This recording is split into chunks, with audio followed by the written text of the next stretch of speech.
Khushbu with another question of surface areas and volumes. This is question number 2 from exercise 13.1, page number 244 from NCERT.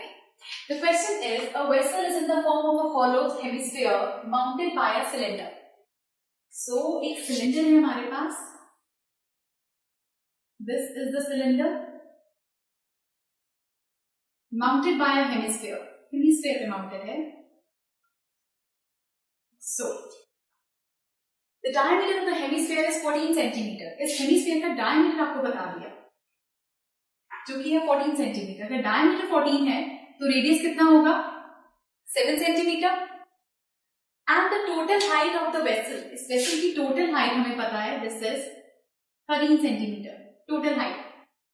अब आप एक बात बताइए, अगर आपका ये वाली चीज 7 centimeter है, और आपका जैसे सर्कल होता है, अगर रेडियस यहाँ से 7 है, तो रेडियस यहाँ से भी 7 है, यहाँ से भी 7 है, यहाँ से भी, हर पॉइंट पे 7 है. दैट मीन्स ये वाला पॉइंट भी 7 सेंटीमीटर होगा.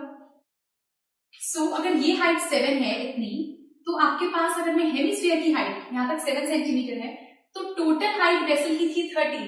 तो सिलेंडर की हाइट कितनी बच गई यहाँ से? तो यहाँ से यहाँ तक सिलेंडर की हाइट बच गई 6 सेंटीमीटर. इस पूरे 13 में से मैंने ये 7 सेंटीमीटर निकाल दिया. यहाँ से ये 7 सेंटीमीटर निकल गया, तो आपके पास बच गया 6 सेंटीमीटर. तो आपके पास यहाँ से सिलेंडर की हाइट आ गई. Find the inner surface area of the vessel. आपको वेसल के अंदर का इनर सरफेस एरिया चाहिए. सबसे पहले हम यहाँ से निकालते हैं height of cylinder.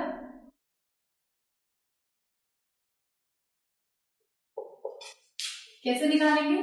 Total height of vessel minus height of, or you can say radius of hemisphere. Basically, radius of hemisphere. Radius of hemisphere. So आपके पास टोटल हाइट कितनी है वेसल की? टोटल हाइट आपके पास थी 13 माइनस रेडियस हेमिस्फीयर का आपके पास था ये 7. सो इस टोटल इसमें से आपने ये 7 निकाल दिया. सो 13 माइनस 7 करके आपके पास आया 6 सेंटीमीटर. नाउ आपके पास हेमिस्फीयर का रेडियस गिवन है 7 सेंटीमीटर, इसकी हाइट गिवन है.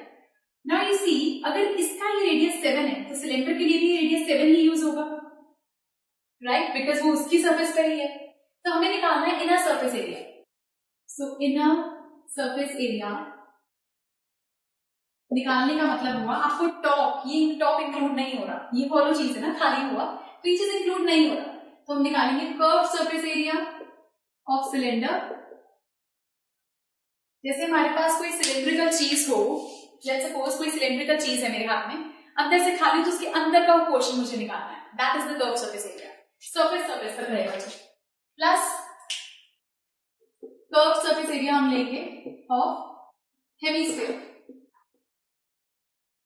तो सिलेंडर का कर्व सरफेस एरिया का फॉर्मूला होता है 2 पाई आर एच. 2 पाई आर एच क्यों होता है? यू सी, हमारे पास अगर एक सिलेंडर है, सो जो सर्कल नीचे है ये पेरीमीटर होता है. अगर जिस कर्व सरफेस एरिया का मतलब आउटर लेते हैं, दैट मींस आउटर लेंगे तो हम लेंगे इसका ये सर्कमफ्रेंस. इस पेरीमीटर की बात हो रही है सर्कल की.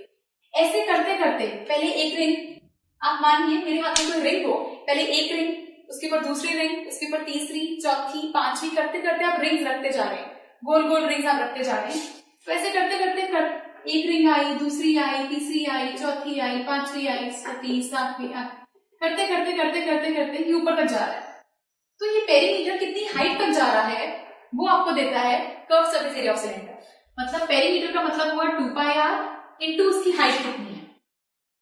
तो मैंने सर्कल का पेरीमीटर लिया, इंटू एच किया, तो आया कर्व सरफेस एरिया सिलेंडर का. ये आउटर चीज आपके पास आ जाती है. Plus surface curve surface area of hemisphere. Sphere का कर्व सरफेस एरिया होता है 4 पाई आर स्क्वायर. हेमिस्फीयर मतलब उसका हाफ, तो वो होगा 2 पाई आर स्क्वायर. तो यहां से हम कॉमन निकाल लेते हैं 2 पाई आर, बिकॉज दोनों के लिए रेडियस कॉमन है. तो अंदर क्या बचा आपके पास? h प्लस यहां से बचा r.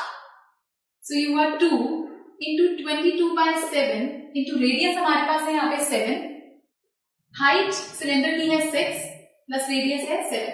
7 से 7 cancel. 22 into 2 is 44 into 13. This comes out to be 572 centimetre square. ये आ गया कर्व सरफेस एरिया. अब सबको ये चीज समझ आनी चाहिए कि पूरे वैसे की 13 थी, 7 है तो यहां से भी 7 है, क्योंकि सर्कल को आप देखें तो उसका हेमिस्फीयर ये रेडियस 7 है तो यहां से भी 7 है, तो हमने इसको सब्ट्रैक्ट किया तो हाइट आ गई, वो हाइट हमने यूज करी। और सिलेंडर का कर्व सरफेस एरिया, तो आप रिंग्स को सोचिए, जैसे गोल रिंग्स होती हैं, आप एक के ऊपर एक के ऊपर एक रिंग रखते जाएंगे तो एक रिंग से पेरीमीटर आया, ऐसे करते करते 10 रिंग्स रखी तो एक सिलेंडर बन गया, इसीलिए हम पेरीमीटर को मल्टीप्लाई करते हैं हाइट से। So this is curve surface area of cylinder. और स्फीयर का टोटल सरफेस एरिया हमारे पास होता है 4πr²। आप उसे हाफ करेंगे तो आपके पास आता है 2πr², which is used for hemisphere. So this is second question from exercise 13.1, and do watch the next video for some more questions. Goodbye.